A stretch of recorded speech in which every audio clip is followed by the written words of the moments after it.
विनंती सभागृहाला आहे। तर बहुप्रतीक्षित जनसुरक्षा विधेयक उद्या विधिमंडळात मांडलं जाणार आहे। या विधेयकाबाबत 2 समिती स्थापन करण्यात आल्या होत्या। त्यांचा अहवाल आज महसूल मंत्री आणि समितीचे अध्यक्ष चंद्रशेखर बावनकुळे सादर करणार आहेत। दोन्ही सभागृहाच्या समितीचं इतिवृत्त आज सभागृहात मांडलं जाईल। विरोधक नेमकी काय भूमिका घेणार याकडे आता लक्ष लागलेलं आहे।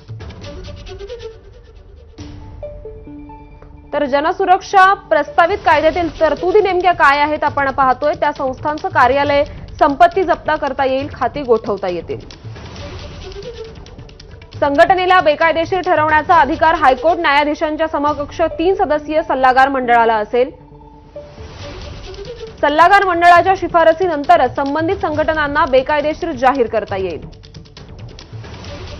डीआयजी रँक अधिकाऱ्याच्या परवानगीनेच गुन्हे दाखल करता येतील। किमान पोलीस उपनिरीक्षक दर्जाचा अधिकारीच गुन्ह्याचा तपास करू शकेल। अतिरिक्त पोलीस महासंचालक दर्जाच्या अधिकाऱ्याच्या परवानगीनेच आरोपपत्र दाखल करता येईल। संघटनेवर बंदी घातल्यावर नवी संघटना स्थापन केल्यास नवी संघटना ही मूळ संघटनेचा भाग मानली जाईल।